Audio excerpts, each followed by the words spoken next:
നമ്മൾ എപ്പോഴും റോഡ് നിയമം പാലിച്ചുകൊണ്ട് നമ്മുടെ അശ്രദ്ധ മൂലം മറ്റൊരു ജീവൻ പൊലിഞ്ഞു പോകരുതേ എന്ന് മനസ്സിൽ പ്രാർത്ഥിച്ചുകൊണ്ട് ഏതൊരു വാഹനം വന്നാലും നമ്മൾ ആ വാഹനത്തിന് നമ്മുടെ ലൈറ്റ് ഡിപ്പ് ചെയ്ത് കൊടുത്ത് അവർക്ക് സുഗമമായി പോകാനുള്ള ഒരവസരം നമ്മളെല്ലാവരും ഉണ്ടാക്കി കൊടുക്കണം. എല്ലാവർക്കും നമസ്കാരം. ഇന്ന് അതിദാരുണമായ ഒരു വാർത്ത രാവിലെ ശ്രദ്ധപ്പെട്ടപ്പോഴാണ് ഈ വീഡിയോ ചെയ്യാമെന്ന് കരുതിയത്.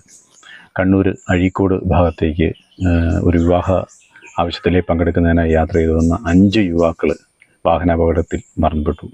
കാരണം വേറെ ഒന്നുമല്ല, എതിർ ദിശയിൽ വന്ന വാഹനം ലൈറ്റ് ഡിപ്പ് ചെയ്യാതെ മറ്റൊരു വാഹനത്തെ ഓവർടേക്ക് ചെയ്ത് കയറി വന്നപ്പോൾ ഡ്രൈവറുടെ കാഴ്ച മങ്ങി അദ്ദേഹത്തിൻ്റെ വാഹനം റോഡിൽ നിന്ന് തെന്നിമാറി ഒരു മരത്തിൽ ഇടിച്ചു കയറിയാണ് പ്രകാരം ഒരു അപകടമുണ്ടായത്. പ്രിയപ്പെട്ടവരെ, ഞാൻ പറഞ്ഞു വന്നത് വേറെ ഒന്നുമല്ല, നമ്മൾ കേന്ദ്ര സെൻട്രൽ മോട്ടോർ വെഹിക്കിൾ റൂള് 106 പ്രകാരം എതിർദിശയിൽ വരുന്ന വാഹനത്തിൽ രാത്രിയിൽ എതിർദിശയിൽ വരുന്ന വാഹനത്തിന് കൃത്യമായ രീതിയിൽ ഹെഡ്ലൈറ്റ് അഡ്ജസ്റ്റ് ചെയ്ത് അവർക്ക് പോകുവാൻ സുഗമമായ യാത്ര റെഡിയാക്കി കൊടുക്കാനുള്ള ഉത്തരവാദിത്വം എല്ലാവർക്കുമുണ്ട്. പ്രത്യേകിച്ച് നമ്മളൊന്ന് കരുതുക, കൃത്യമായ രീതിയിൽ ലൈറ്റ് ഡിപ്പ് ചെയ്ത് കൊടുത്തില്ല എന്നുണ്ടെങ്കിൽ ഹൈ ബീമിലുള്ള ലൈറ്റ് എതിർദിശയിലുള്ള ഡ്രൈവറുടെ കണ്ണിലേക്ക് അടിച്ച് ഒരു നിശ്ചിത സമയത്തേക്ക് അയാൾക്ക് കാഴ്ച മങ്ങിപ്പോകാനും റോഡ് കാണാതിരിക്കുവാനും ഉള്ള ഒരു സാധ്യതയുണ്ട് എന്ന് നമ്മളെപ്പോഴും കരുതുക. അതുകൊണ്ടൊരിക്കലും നമ്മളാരും വാശിയിലേക്ക് പോവുകയല്ല ചെയ്യേണ്ടത്.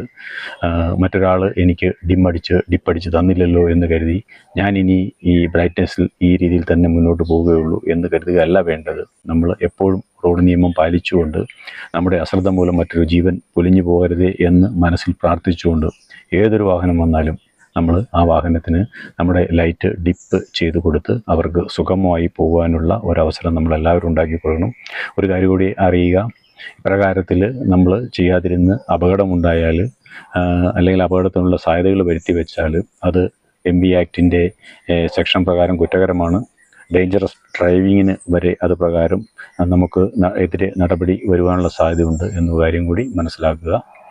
നന്ദി.